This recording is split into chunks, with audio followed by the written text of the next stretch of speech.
You know what really messes with your head? When a breakup hurts so bad, but deep down, you know it needed to happen. It's like your heart's crying, but your mind's relieved. That's how I learned love isn't just about how someone makes you feel. It's about how they treat you when things aren't perfect. At first, I thought I was just unlucky in love. I kept dating people who made me feel amazing one day, then totally invisible the next. I'd replay every argument, every dry text, every silent ride home, thinking maybe I was the problem. But the truth is, I never learned how to love with boundaries. I only knew how to hold on. And that's why breakups, while they suck, can actually teach you what love really is. Not the butterflies, not the Instagram captions, the real stuff. The kind of love that doesn't drain you, the kind that doesn't confuse you every other day. I started paying attention to the lessons hidden in the heartbreak. The quiet moments when I realized I gave too much, or stayed too long, or ignored too many red flags because I just wanted things to work. I stopped asking, why did they leave? And started asking, like, why was I afraid to? These next few lessons, they weren't easy, but they flipped the way I see relationships now.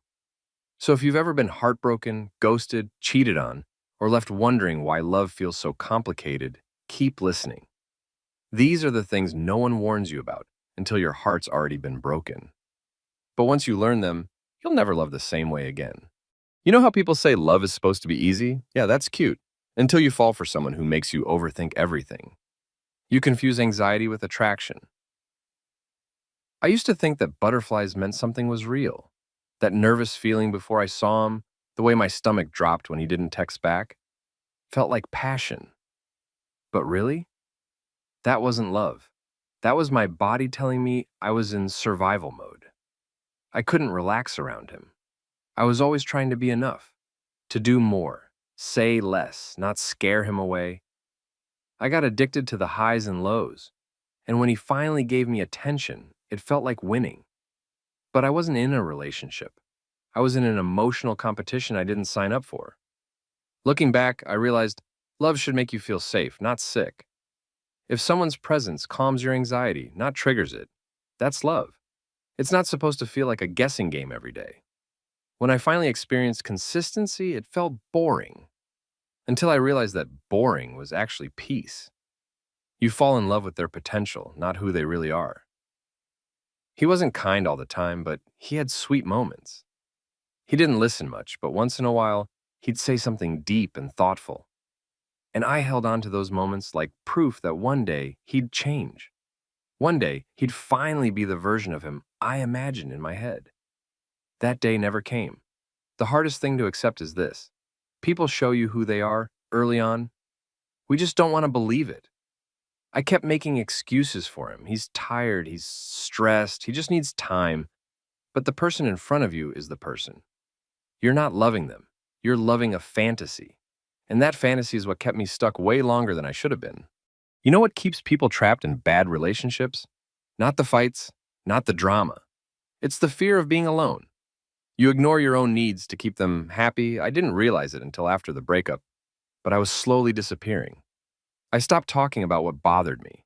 I stayed quiet when he hurt my feelings. I let things go, not because they didn't hurt, but because I didn't want to ruin the mood. I thought love meant keeping the peace, but all I was doing was building up silent resentment. I thought I was being mature by letting things slide, but I wasn't mature, I was scared. Scared of starting a fight, scared he'd call me too emotional, scared he'd leave. So I made myself smaller just to fit into a version of love where only his comfort mattered.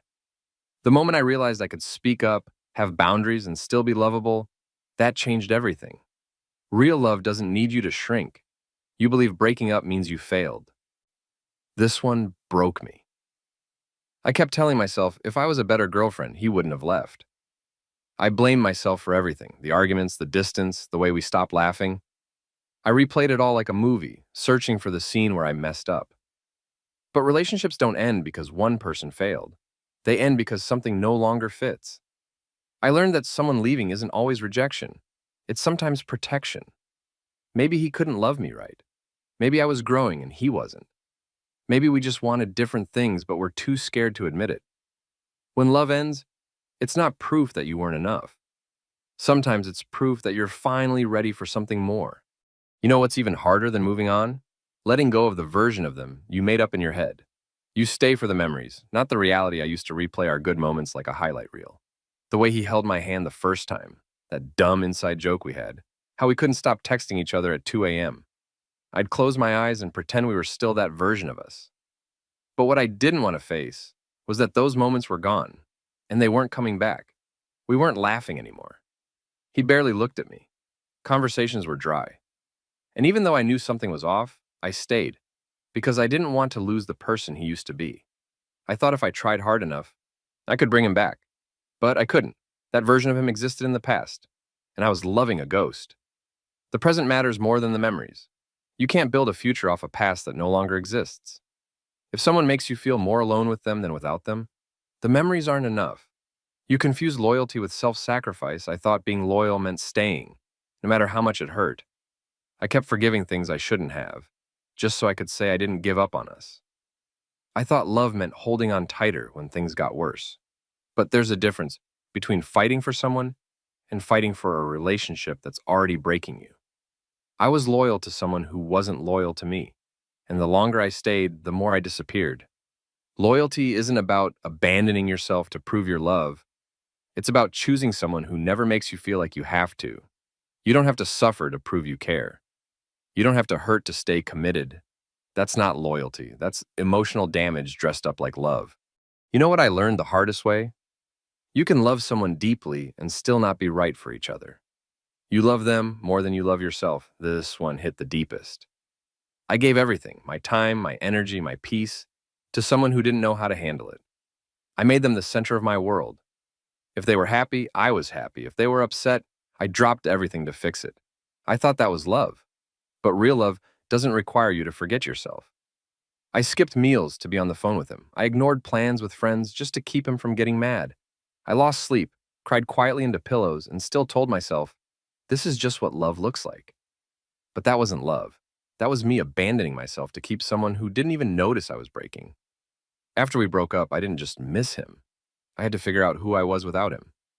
And that was scary. I had no hobbies, no self-worth, nothing that was just mine. I had to rebuild. I started doing things I used to love. I took walks alone. I journaled. I unfollowed him. I stopped checking my phone every 5 seconds.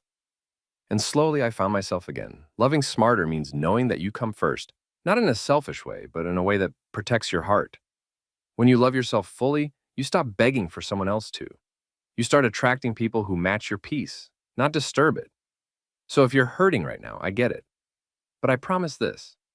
Every lesson you learn from heartbreak is a seed for something better. Don't rush to move on. Take time to grow. Because the next version of love you choose should honor the new version of you. And this time, it won't feel like losing yourself to keep someone else.